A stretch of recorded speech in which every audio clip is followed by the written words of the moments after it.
انسان کی خوشبو ہوتی ہے اگر سینے میں ایمان کی خوشبو، تا حد گما جاتی ہے انسان کی خوشبو، سید کی نہ مرزا کی نہ افغان کی خوشبو، سید کی نہ مرزا کی نہ افغان کی خوشبو، سید کی نہ مرزا کی نہ افغان کی خوشبو، ہے دل میں میرے صاحب قرآن کی خوشبو، ہے دل میں میرے صاحب قرآن کی خوشبو، سید کی نہ مرزا کی نہ افغان کی خوشبو، ہے دل میں میرے صاحب قرآن کی خوشبو، صدیق کی فاروق کی عثمان کی خوشبو، صدیق کی فاروق کی عثمان کی خوشبو، صدیق کی فاروق کی عثمان کی خوشبو، خیبر کے جری فاتح ذیشان کی خوشبو، خیبر کے جری فاتح ذیشان کی خوشبو، صدیق کی فاروق کی عثمان کی خوشبو، خیبر کے جری فاتح ذیشان کی خوشبو، ہر شخص کا ہوتا ہے مشام اس سے معطر، ہر شخص کا ہوتا ہے مشام اس سے معطر، سرکار کی باتوں میں ہے قرآن کی خوشبو، سرکار کی باتوں میں ہے قرآن کی خوشبو، ہر شخص کا ہوتا ہے مشام اس سے معطر، سرکار کی باتوں میں ہے قرآن کی خوشبو، سرکار کی باتوں میں ہے قرآن کی خوشبو، ایک بزم سجائی تھی کبھی یاد میں ان کی، ایک بزم سجائی تھی کبھی یاد میں ان کی، ایک بزم سجائی تھی کبھی یاد میں ان کی، اس دن سے میرے گھر میں ہے مہمان کی خوشبو، اس دن سے میرے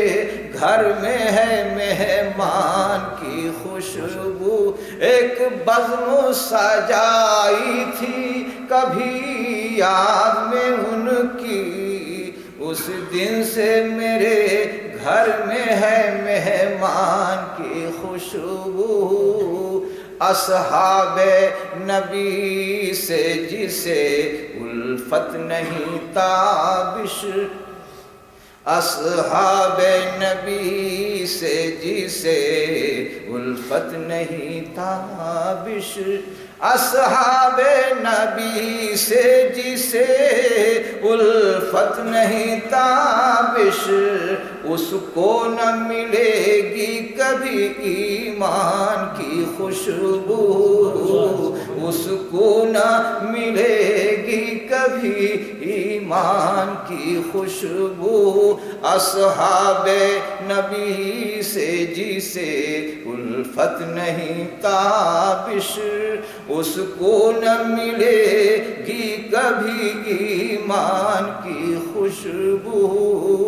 صدیق کی سید کی نہ مرزا کی نہ افغان کی خوشبو، ہے دل میں میرے صاحب قرآن کی خوشبو۔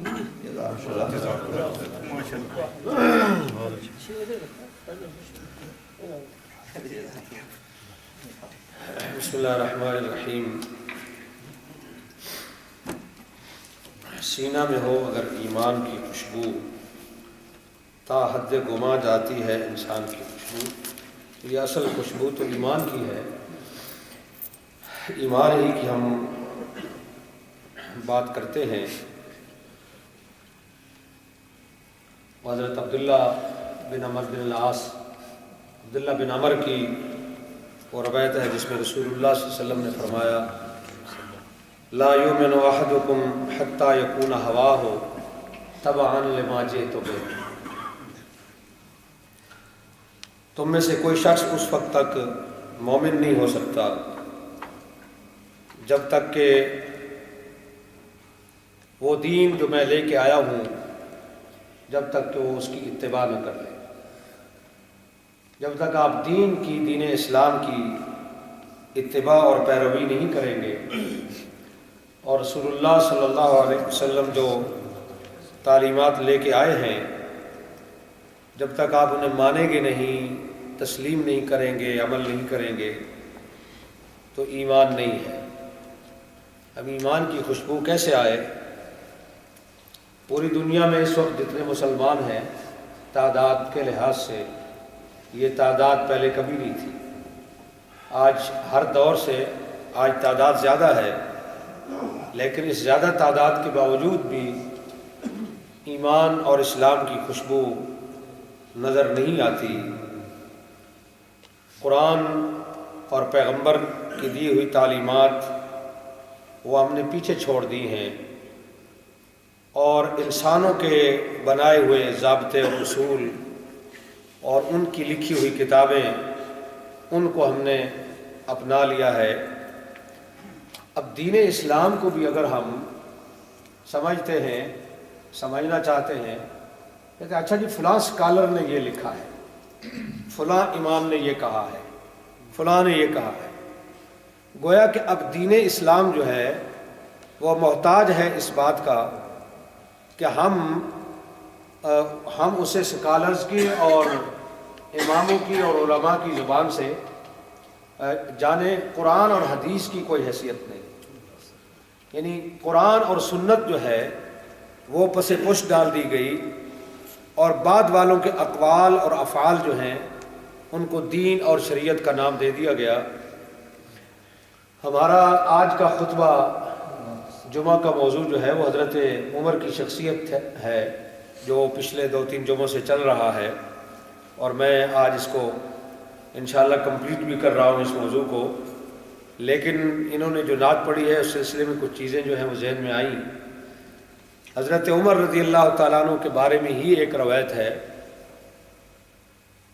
جو کچھ آج ہم کر رہے ہیں، تو اسی سلسلے میں یہ عرض کر رہا ہوں کہ حضرت جابر کہتے ہیں کہ حین اتاہ عمر، نبی صلی اللہ علیہ وسلم کے پاس عمر آئے اور انہوں نے کہا انا نسمع احادیث من یہود تعجبنا افترا ان تکتب بعدها۔ یہودیوں سے ہم کچھ باتیں سنتے ہیں، ظاہر ہے کہ ان کی ہر بات غلط تو نہیں ہوتی، غلط ہوتی ہیں لیکن ہر بات غلط نہیں ہوتی، ان میں ان کی کچھ باتیں اچھی بھی ہوتی ہیں۔ تو یا رسول اللہ کیا آپ کا خیال ہے کہ ان کی جو اچھی باتیں ہوتی ہیں ہم ان کو لکھ لیں، ان کو لکھ لیا کریں؟ تو رسول اللہ صلی اللہ علیہ وسلم نے فرمایا اتحوکون انتم کما تحوکت الیہود والنصارى، کیا تم ہلاکت کے کھڈے میں ہلاکت کے کنویں میں اسی طرح گرنا چاہتے ہو جس طرح یہود و نصارہ گر گئے؟ جبکہ لقد جئتکم بہا بیضاء نقیۃ، جبکہ میں تمہارے پاس ایک ایسی شریعت اور ایسا دین لے کر کے آیا ہوں جو بالکل روشن دن کی طرح واضح ہے، جو چمکدار ہے، روشن ہے، جس کے اندر کوئی ابہام نہیں ہے، کوئی شک و شبہ کی گنجائش نہیں ہے۔ وَلَوْ كَانَ مُوسَىٰ حَيًّا مَا وَسِعَهُ إِلَّا اتِّبَاعِي، آج اگر موسیٰ بھی زندہ ہوتے تو وہ میری لائی ہوئی شریعت ہی کی پیروی کرتے، مَا وَسِعَهُ إِلَّا اتِّبَاعِي، وہ میری اتباع کرتے۔ حضور نے فرمایا وہ میری پیروی کرتے۔ یہ حدیث مسلم شریف میں ہے اور حضرت جابر کی روایت ہے۔ تو یہ حضرت عمر نے یہ بات کی، ان کے جواب میں نبی صلی اللہ علیہ وسلم نے یہ بات فرمائی۔ تورات جو یہودیوں کی کتاب تھی وہ دراصل آسمانی کتاب ہے، لیکن یہود نے کتاب کے اندر ترمیم کر لی، اس میں تبدیلیاں کر لی، وہ خدا کا کلام خالص نہیں رہا۔ تو اس کو پڑھ کر کے وہ لوگ، اور اس پر جو لوگوں کا کلام اس کے اندر شامل تھا، اس کی وجہ سے وہ لوگ ہلاکت میں اور گمراہی میں پڑ گئے۔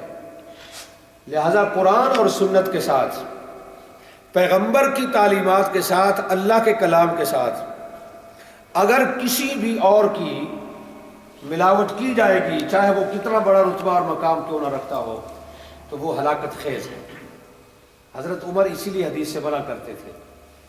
حضرت عمر کے اوپر ایک اعتراض ہی بھی کرتے ہیں لوگ کہ وہ حدیث کے مخالف تھے اور انہوں نے حدیث بیان کرنے سے اور حدیث روایت کرنے سے لوگوں کو روک دیا تھا۔ یہ بات بالکل درست ہے کہ حضرت عمر منع کرتے تھے، حضرت عمر نے روکا تھا، لیکن اس کی وجہ یہ نہیں تھی کہ جو دشمنان عمر یا مخالفین عمر جو چیز بیان کرتے ہیں، بلکہ اس کی وجہ یہ تھی کہ وہ تدوین قرآن کا زمانہ تھا، قرآن جمع کیا جا رہا تھا، قرآن کو مدون کیا جا رہا تھا۔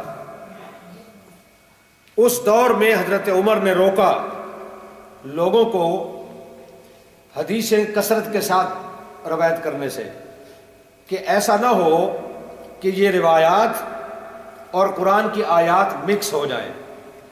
ایک تو یہ احتیاط کا پہلو تھا، اور دوسرا اس سے بھی بڑی مزید احتیاط یہ تھی کہ نبی صلی اللہ علیہ وسلم نے ایک مرحلے پر یہ فرمایا تھا کہ جو بات ہم نے نہ کی ہو اور وہ ہماری طرف اس بات کی نسبت کرے تو وہ اپنا ٹھکانہ جہنم میں بنا لے۔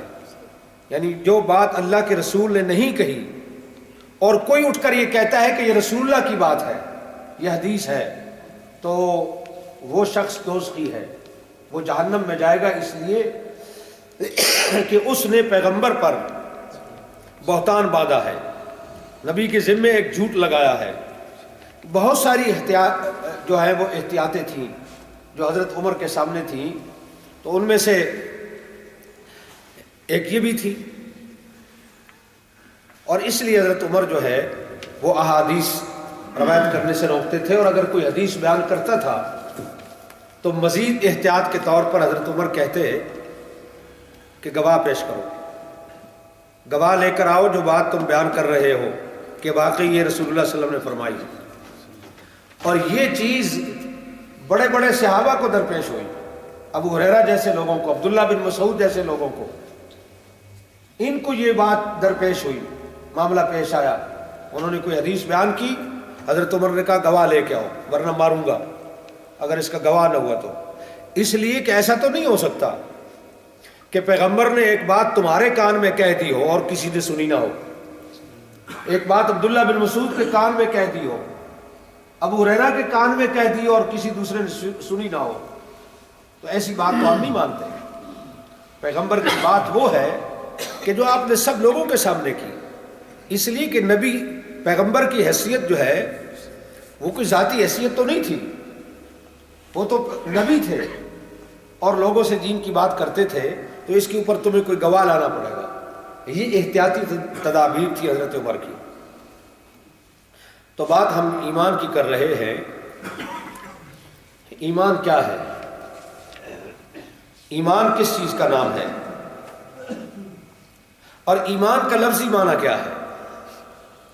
ایمان امن کے لفظ سے نکلا ہے، امن۔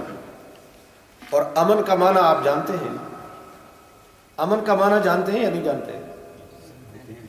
تو ایمان امن سے نکلا ہے، اور ایمان کا تقاضا جو ہے وہ امن ہے۔ اور اسلام، اس کا معنی سلامتی ہے۔ اسلام کا معنی سلامتی ہے، اور سلامتی کو بھی آپ جانتے ہیں سلامتی کیا ہوتی ہے۔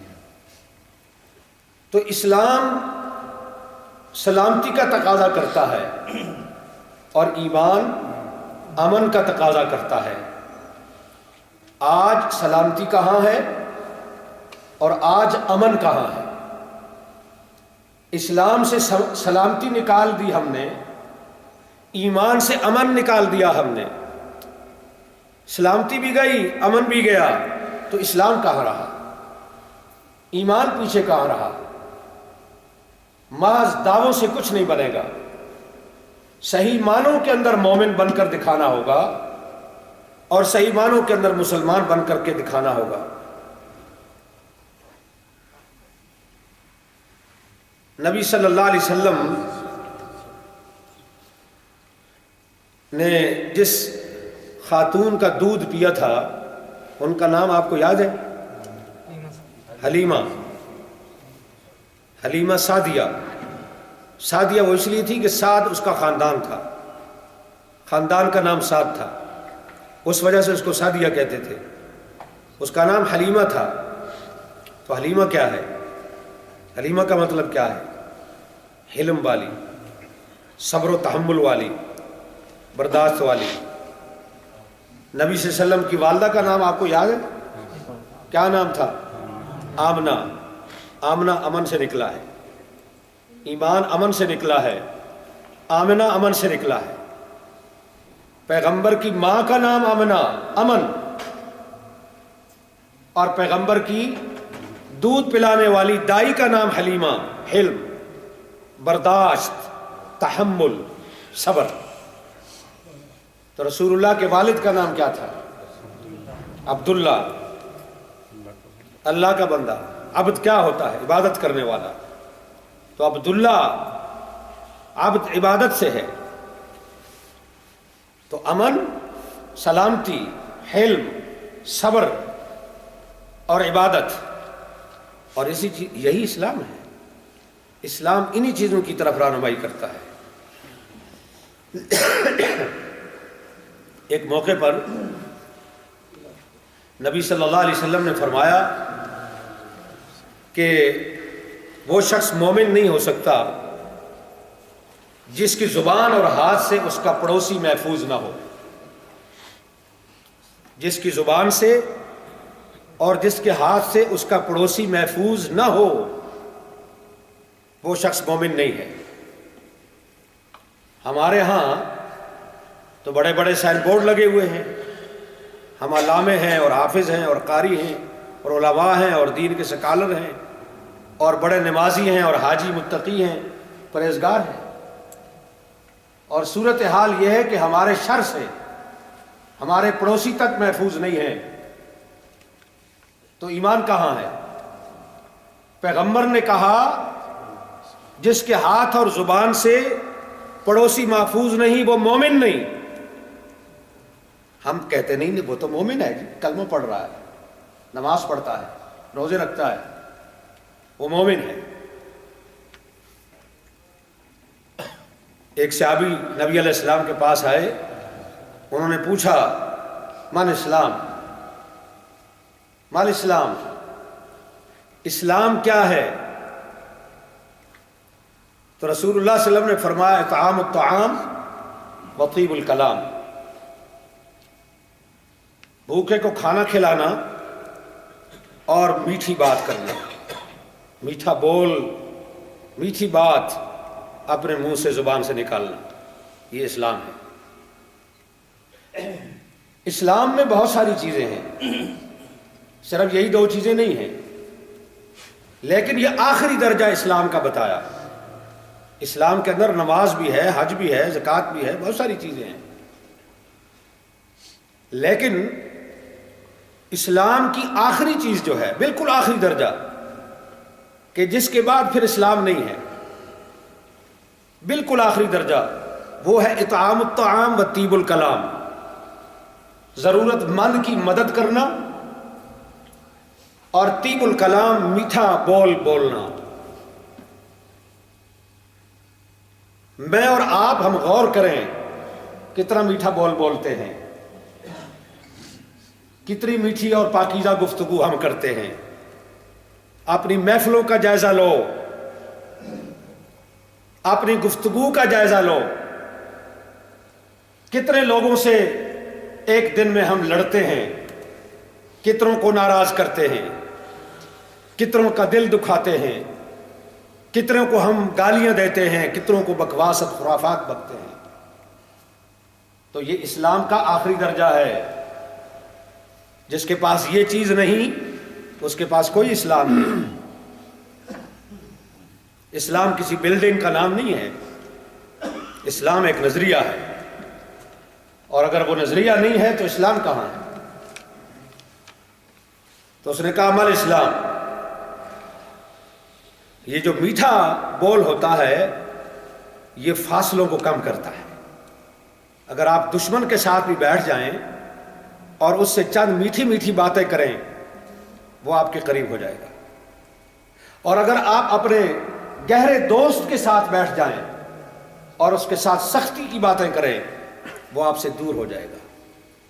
تو طیب الکلام، میٹھا کلام جو ہے وہ دشمنوں کو اپنا بناتا ہے، اور شدت کا، سختی کا کلام جو ہے وہ اپنوں کو دور لے جاتا ہے۔ قرآن نے کہا لو کنت فظا غلیظ القلب لانفضوا من حولک، اے میرے پیغمبر اگر آپ بد اخلاق ہوتے، اگر آپ سخت مزاج ہوتے، اگر آپ کی گفتگو میں شدت اور سختی ہوتی، تو یہ لوگ جو آپ کے گرد جمع ہو گئے ہیں کوئی بھی آپ کے پاس نہ آتا، کوئی آپ کے قریب نہ آتا۔ تو رسول اللہ کے اندر نرمی تھی، مٹھاس تھی آپ کی گفتگو میں۔ حضرت معاذ کو ایک دفعہ نبی علیہ السلام نے فرمایا معاذ میں تمہیں بتاؤں سارے دین کا خلاصہ کیا ہے؟ تو اس نے کہا یا رسول اللہ ضرور بتائیے۔ تو آپ نے اپنی زبان پکڑی،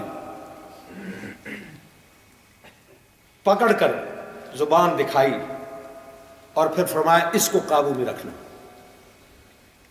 وہ دین جو میں لے کے آیا ہوں اس دین کا خلاصہ یہ ہے کہ اس زبان کو قابو میں رکھ۔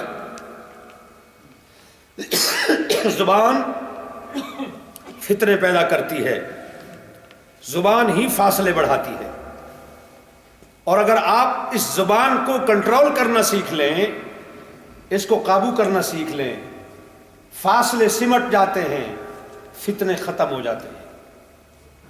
آج جتنے بھی فتنے ہیں وہ زبان کی وجہ سے۔ میں اس کے بزرگ کو گالیاں دیتا ہوں، وہ میرے بزرگوں کو گالیاں دیتا ہے، کوئی آل بیت کو برا کہتا ہے، کوئی صحابہ کو برا کہتا ہے، کوئی حضرت عمر کو برا کہتا ہے، کوئی علی بن ابی طالب کو برا کہتا ہے۔ یہ مختلف فرقے اور جو فتنے ہیں یہ سارے اس زبان کی وجہ سے ہیں۔ اس لیے نبی علیہ السلام نے فرمایا معاذ میرے دین کا خلاصہ زبان کو قابو میں رکھنا ہے۔ تو جس کے قابو میں زبان نہیں ہے وہ کیسا دیندار ہے؟ اس نے دوسرا سوال کیا، یہ اسلام کی بات تھی۔ اسلام کیا ہے؟ آخری درجہ، سب سے کم تر درجہ جس کے بعد اسلام نہیں، وہ کیا ہے؟ اطعام الطعام و طیب الکلام، اچھی گفتگو۔ اس نے کہا جی ایمان کیا ہے؟ مل ایمان؟ آپ نے فرمایا الصبر والسماحہ، صبر کرنا اور معاف کر دینا، یہ ایمان کا آخری درجہ ہے۔ اس سے پھر نیچے ایمان کا کوئی درجہ نہیں ہے. ایمان کے اور درجات بھی ہیں. اللہ پر ایمان لانا، فرشتوں پر لانا، کتابوں پر لانا، رسولوں پر لانا، آخرت کو ماننا، اچھی بری تقدیر کو ماننا، یہ بہت سارے درجات ہیں ایمان کے. لیکن وہ اوپر کے بڑے درجے ہیں. ایمان کا سب سے نیچے کا درجہ جو ہے وہ یہ ہے کہ صبر کرنا اور لوگوں کو معاف کر دینا. رسول اللہ کے چچا کو میدان احد میں ہندا نے، ابو سفیان کی بیوی نے اس کا کلیجہ چبایا تھا نکال کر. اس سے بڑا ظلم کیا ہوگا؟ لیکن جب نبی علیہ السلام ایک فاتح کی حیثیت سے مکہ میں داخل ہوئے تو آپ نے فرمایا من دخل دار ابی سفیان قد آمن، جو ابو سفیان کے گھر داخل ہو گیا اس کو امن ہے. میرا دشمن ابو سفیان کے گھر میں اگر پناہ لے لے اس کے لیے میں امن کا اعلان کرتا ہوں. یہ ابو سفیان کون ہے؟ جس کی بیوی نے حمزہ کا کلیجہ چبایا تھا. اس کو کہتے ہیں معاف کر دینا، اسے کہتے ہیں صبر. رسول اللہ رو رہے تھے جب حمزہ شہید ہوئے، بڑے روئے. جبرائیل آئے اور کہا پیغمبر بس کیجیے رونا، اللہ نے کہہ دیا ہے کہ میں نے عرش پہ لکھوا دیا ہے کہ اسد من اسد اللہ. حمزہ اللہ کے شیروں میں سے ایک شیر ہے. وہ ایک شیر تھا جس نے جان دے دی اللہ کی راہ میں. تو یہ صبر ہے اور معاف کر دینا ہے. فطرہ کب اٹھتا ہے؟ جب صبر اور معافی کا جذبہ ختم ہو جائے، جب میں انتقام اور بدلہ لینے کے لیے کھڑا ہو جاؤں، اندر سے صبر ختم ہو جائے اور دوسرے کو معاف کر دینے کا جذبہ ختم ہو جائے، وہاں فتنہ بنتا ہے، وہاں سے فتنہ اٹھتا ہے. اور صبر جو ہے یہ سب سے بڑا انتقام ہے، سب سے بڑا بدلہ ہے صبر. اس لیے کہ جو صبر کرتا ہے وہ اپنا معاملہ اللہ کے حوالے کر دیتا ہے، پھر اللہ جانے اور اس کا دشمن جانے. ان اللہ عزیز ذو انتقام، اور اللہ کا انتقام سب سے زیادہ سخت ہے. میں بدلہ لوں گا تو اپنی حیثیت اور طاقت کے حساب سے لوں گا، لیکن جب اللہ انتقام لے گا تو وہ اپنی حیثیت سے لے گا. اللہ بڑا ہے، اس کا انتقام اور بدلہ بھی بڑا ہے. جو آدمی صبر کرتا ہے اور معاملہ خدا کے سپرد کرتا ہے وہ اللہ کو حرکت میں لے آتا ہے. ظالم دن بدن سکڑتا رہتا ہے. لوگ سمجھتے ہیں کہ ظالم کے ہاتھ بڑے لمبے ہیں، جس کی گردن چاہے دبا دے، لیکن ظلم کے دن تھوڑے ہوتے ہیں، ظالم کے دن تھوڑے ہوتے ہیں. اور مظلوم جو ہے وہ پھیلتا ہے. وہ کتے اور بکری کی مثال دیتے ہیں. بکریوں کے ریوڑ ہوتے ہیں، بیچاری مسکین ہے، روزانہ ذبح ہوتی ہے لیکن پھر بھی ریوڑ ہوتے ہیں. کتا خون خار ہے، ظالم ہے، ذبح نہیں ہوتا کتا، لیکن اس کا ریوڑ کبھی نہیں کسی نے دیکھا. ظالم ظلم سکڑتا ہے، حلم اور صبر بڑھتا ہے. تو اس نے کہا اسلام کیا ہے؟ یاد ہے آپ کو؟ اطعام الطعام اور طیب الکلام، محتاج کی ضرورت مند کی مدد کرنا اور اچھی گفتگو اور میٹھی بات کرنا. کہا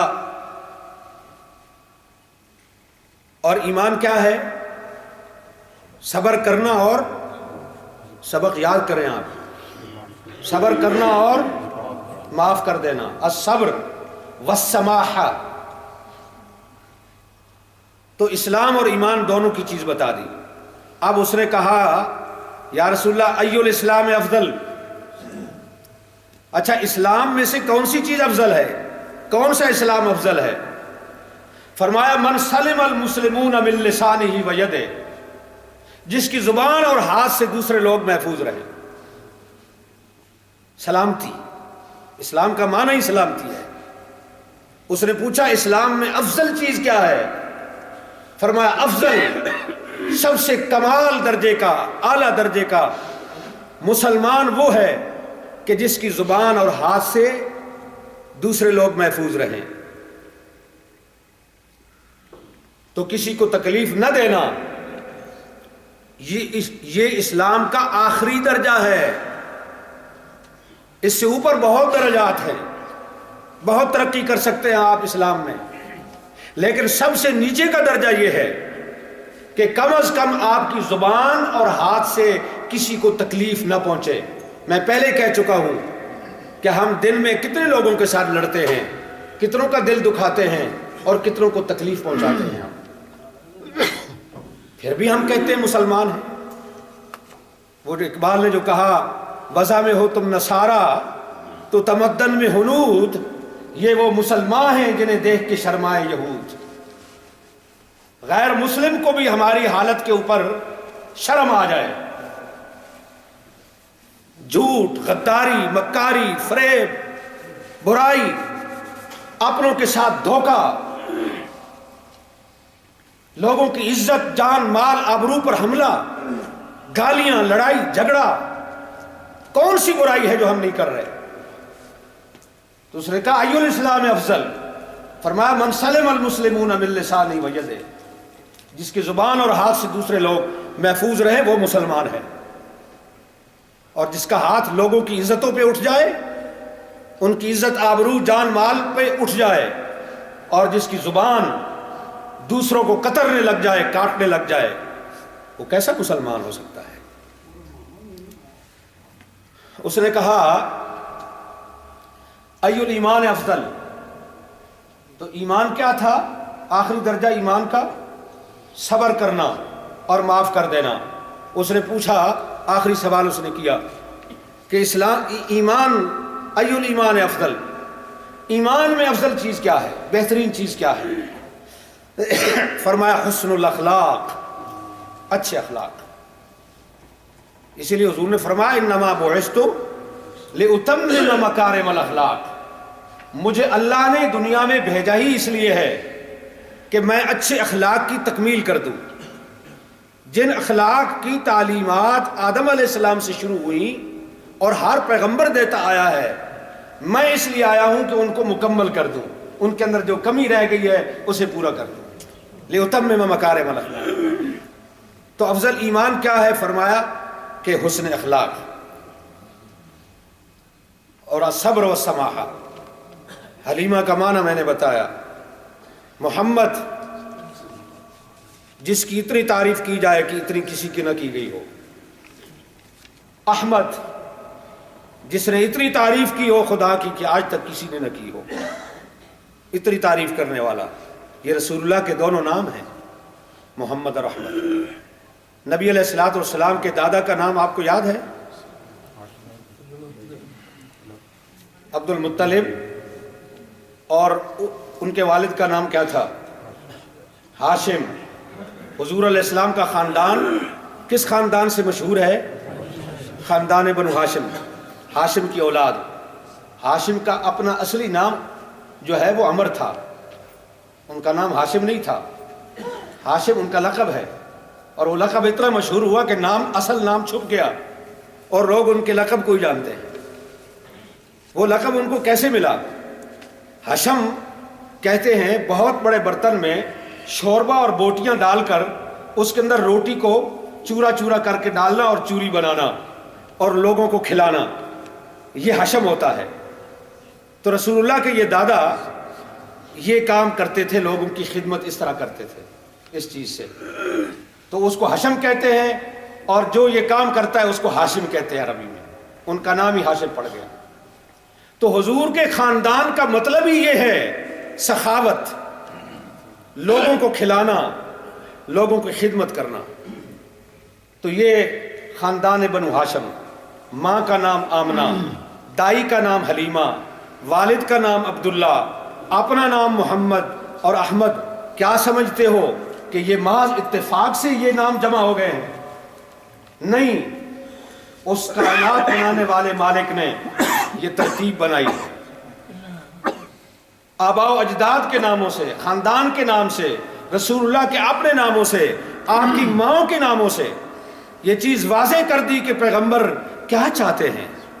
وہ آپ کو کیا دے رہے ہیں، وہ اپنی امت سے ان کا تقاضا کیا ہے؟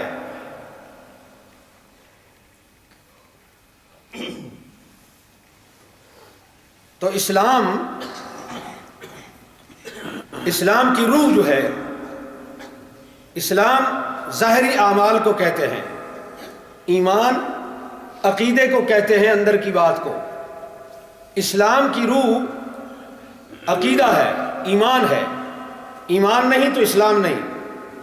اور پھر جس کے اندر روح ہوتی ہے اس کا جسم بھی تو ہونا چاہیے۔ تو اسلام کا جسم کیا ہے؟ اسلام کا جسم اللہ کی عبادت ہے، خدا کی عبادت یہ جسم ہے، ایمان یہ روح ہے۔ اور اس جسم کو خوبصورت بنانے کے لیے اور ڈھانکنے کے لیے لباس کی ضرورت ہوتی ہے یا نہیں؟ ہم سب لباس پہن کے بیٹھے ہیں، اور اگر ہم اپنا لباس یہاں اتار دیں، ہم سب اپنا لباس اتار دیں تو کیا حالت ہوگی، کیا نقشہ ہوگا؟ اسلام کا بھی ایک لباس ہے، اور اسلام کا لباس حسن اخلاق ہے۔ آدمی کہاں ننگا ہوتا ہے بھائی؟ سب کپڑے پہنتے ہیں لیکن کبھی ننگے بھی ہوتے ہیں۔ ننگے ہونے کی جگہ کون سی ہے؟ ٹوائلٹ، لیٹرین میں، ٹوائلٹ میں آدمی ننگا ہوتا ہے، گندے مقام پر، ویسے وہ لباس پہن کے رہتا ہے۔ جس نے حسن اخلاق کو اختیار نہیں کیا، اس نے اسلام کو ٹوائلٹ میں ننگا کر دیا۔ وہ اس طرح ہے جیسے آپ ٹوائلٹ میں ننگے ہو گئے۔ حسن اخلاق اسلام کا لباس ہے۔ بد اخلاقی کرنے والا اسلام کو ننگا کرتا ہے۔ ایک شخص ساری رات نفلوں میں گزارتا ہے، ساری رات نفل پڑھتا ہے، لیکن اس کا اخلاق اچھا نہیں ہے، تو وہ شخص ننگا ہے۔ ساری رات عبادت کرنے والا، ہر سال حج کرنے والا، سخاوتیں کرنے والا، اگر اس کے اخلاق اچھے نہیں ہیں وہ ننگا ہے۔ اور وہ شخص اس کے مقابلے میں وہ شخص کہ جو نہ زیادہ حج کرتا ہے، نہ زیادہ عمرے کرتا ہے، نہ زیادہ وہ سخاوتیں کرتا ہے، نہ زیادہ روزے رکھتا ہے، نہ زیادہ نفلیں پڑھتا ہے، بس جو چیزیں اللہ نے فرض کی ہیں ان کو پورا کر لیتا ہے، صرف فرائض کو پورا کر لیتا ہے، لیکن اس کے اخلاق اچھے ہیں، یہ شخص اعلیٰ درجے کا مسلمان ہے، یہ شخص اعلیٰ درجے کا مومن ہے، کہ جو نمازیں صرف فرض کی حد تک پڑھے، جو حج صرف وہی کرے جو اس پہ فرض تھا، جو مال وہی خرچ کرے جو اس پہ فرض تھا، یعنی اللہ کے فرائض کو صرف وہ پورا کر لے، لیکن اس کے اخلاق اچھے ہیں، تو یہ اعلیٰ درجے کا مسلمان ہے۔ ہماری سوچ کیا ہے؟ جس کے سجدے جتنے لمبے ہیں، جس کے نوافل جتنے زیادہ ہیں، جو ہر سال حج عمرے کے لیے دوڑتا ہے، ہمارے نزدیک وہ اعلیٰ درجے کا مسلمان ہے، لیکن اس کے مالی معاملات آپ دیکھیں، اس کے اخلاق اور کردار کو آپ دیکھیں، زبان پہ گالیاں رکھی ہیں، ہاتھوں سے مکے لہراتا ہے، ہر ایک کے ساتھ بد کلامی ہے، ہر ایک کے ساتھ تعلقات توڑنے ہیں، ہر ایک کا دل دکھاتا ہے، تو یہ شخص، اس کا اسلام میں کوئی حصہ نہیں۔ اپنے اخلاق درست کیجئے، اخلاق نبوی کو اختیار کیجئے، اخلاق بنائیے۔ حسن اخلاق سے دعوت پھیلتی ہے، دعوت عبادت سے نہیں پھیلتی۔ ہمارے لمبے لمبے نفلوں اور نمازوں سے دین اسلام کی دعوت نہیں پھیلے گی، دعوت حسن اخلاق سے پھیلتی ہے۔ رسول اللہ نے اپنے اخلاق کے ذریعے سے دعوت پھیلائی ہے، اور آج بھی اگر دین اسلام کی دعوت دوسروں تک پہنچائی جا سکتی ہے تو وہ حسن اخلاق کے ذریعے سے، لمبے سجدوں اور زیادہ نوافل اور عبادتوں کے ذریعے سے نہیں۔ حسن اخلاق ایمان کا آخری درجہ ہے، اس سے نیچے کوئی ایمان نہیں۔ دوسرے کو تکلیف نہ دینا اسلام کا آخری درجہ ہے، اس سے نیچے کچھ نہیں۔ حضرت عمر رضی اللہ تعالیٰ عنہ، وقت نہیں رہا، جو گفتگو مجھے کرنی تھی حضرت عمر کے بارے میں وہ میں نہیں کر سکتا، ٹائم نہیں ہے، میں ایک جملہ کہوں گا۔ قرآن نے کہا اشداء علی الکفار رحماء بینہم، ان لوگوں کی تعریف یہ ہے کہ یہ کفر کے مقابلے میں سخت ہیں، رحماء بینہم، آپس میں مہربان ہیں۔ جو لوگ یہ بیان کرتے ہیں بڑے دھڑلے سے، عمر بڑے سخت مزاج تھے، درہ اور کوڑا ہاتھ میں تھا، ہر وقت ڈنڈا ہاتھ میں ہوتا تھا، جو ٹیڑھا ہوا نہیں اور اس کو لگا دیا، یہ حضرت عمر کی سیرت کو بگاڑنے والے لوگ ہیں۔ عمر کو یا تو اسلام سے نکال دو اور قرآن کی یہ آیت قرآن سے نکال دو، اور اگر نہیں تو ماننا پڑے گا رحماء بینہم، یہ آپس میں مہربان تھے، شفیق تھے، وہ شدت اور سختی نہیں تھی۔ یہ جو چیز میں نے بیان کی ہے، زبان کی سختی اور بد اخلاق اور زبان کی سخت والی، اس شخص کا تو اسلام میں کوئی حصہ نہیں ہے، تو کیا ہم حضرت عمر کو اسلام سے نکال دیں؟ وہ سخت تھے، لیکن جہاں خدا کی نافرمانی ہوتی تھی اس کے لیے وہ سخت تھے، لیکن جو اللہ کے اطاعت گزار اور فرمان بردار بندے تھے رحماء بینہم، ان کے لیے تو یہ نرم تھے، مکھن سے زیادہ نرم تھے، اور جو خدا کے باغی تھے ان کے لیے حضرت عمر تلوار سے زیادہ تیز تھے۔ یہ درست ہے، خدا کے باغی اور نافرمانوں کے لیے۔ حضرت عمر، میں نے پہلے بھی یہ گزارش کی کہ اگر حضرت عمر کو تاریخ اسلام سے باہر کر دیا جائے تو اسلام کے پلے میں کچھ باقی نہیں ہے۔ جھوٹی کہانیاں چھوڑ دیجئے، جو لوگ افواہیں پھیلاتے ہیں، اور رسول اللہ صلی اللہ علیہ وسلم کے ساتھ ایک ہی کمرے کے اندر دفن ہونا، یہ نبی علیہ السلام نے فرمایا ما بین بیتی و منبری روضۃ من ریاض الجنہ، تو عمر تو آج بھی ریاض الجنہ میں ہے، عمر تو آج بھی ریاض الجنہ میں ہے۔ اگر عمر ریاض الجنہ میں نہیں، پھر نبی بھی نہیں ہے، پھر ابو بکر بھی نہیں ہے، وہ بھی وہیں پر آرام کر رہے ہیں، اور اگر وہ دونوں ہیں تو یہ تیسرا بھی ہے۔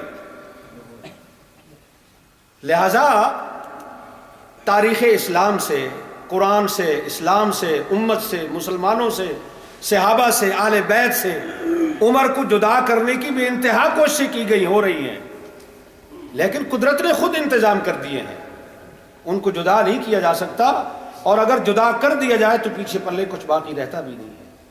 باقی تو تینوں خلفاء کے ادوار لڑائیوں اور فتنوں کے دور ہیں۔ اگر اسلام کو پھلنے پھولنے کا موقع ملا ہے اور کچھ سمجھنے کا موقع ملا ہے تو وہ تو یہی دور ہے جس میں عدل تھا، انصاف تھا، جس میں سب کچھ تھا۔ تو یہ لوگ آپس میں شیر و شکر تھے، یہ غلط بات ہے کہ یہ لوگ الگ تھے۔ اللہ تعالی ہمیں عمل کی توفیق عطا فرمائے اور سیرت رسول کو سمجھنے کی توفیق دے۔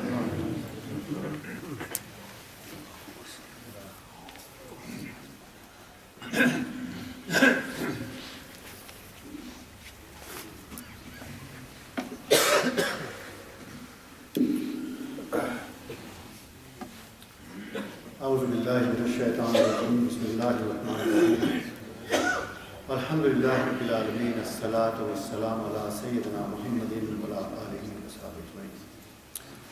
Respected brothers and sisters, Assalamu alaikum warahmatullahi wabarakatuh. Mufti Sahib has touched upon today on very important topics. The essence of the deliberations that he has expressed, the essence should always be borne in our mind. And we must always rehearse and remind ourselves of this essence of belief and essence of deen in which we believe. A group of priests came to see us at the exhibition, and after the visitation we had arranged lunch for them. And one of the lady priests told me, she said, you know, my husband, he's not too religious, but he went to the church. And in the church, the priest began his speech with, "In the name of God, most kind, merciful." So she said, as a priest, I asked him, "But that's not in the Bible, is it?" He said, "Yes, it is. You read it in the Psalms, and it's there." So, perhaps I mentioned it sometimes before, when people speak to you, it's not what they're speaking, but you have to determine what is at the back of their minds. And I know what she's trying to say. What the priests and the Christians and the churches say, Muhammad, peace be upon him, he copied the Quran from the Bible. That is what was at the back of her mind. So I said to her that, look, in the Holy Quran we read, in Surah Fusilat, chapter 41, verse 43, "Ma yakhalu laka illa ma qad qila lirrusuli min qablik."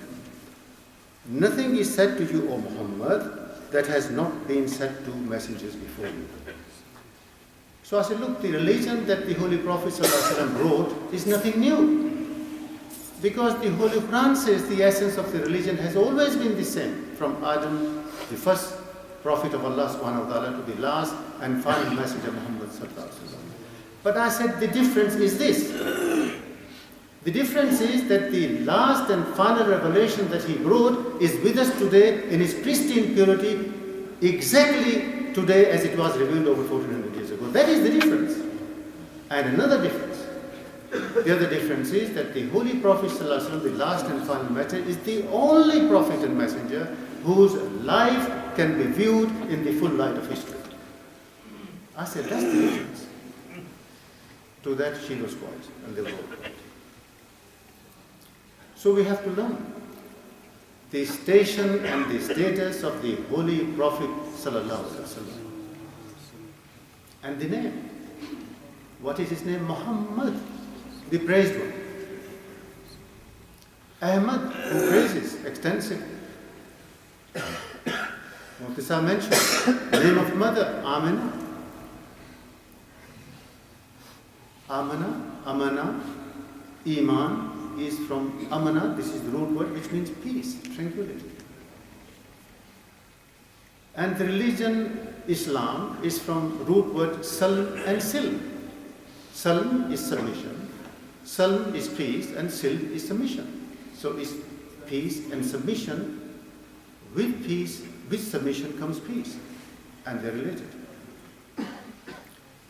The foster mother Halima, what's the translation? Forbearance. It's the same quality that is mentioned in the Quran about Hazrat Ismail alayhi salam. The quality that Rasulullah also possessed. Father Abdullah, servant of Allah. And his Rukniyat, or his title, was Abul Qasim because he had a son Qasim. Abul Qasim, Qasim means distributor. He is the father of distributor.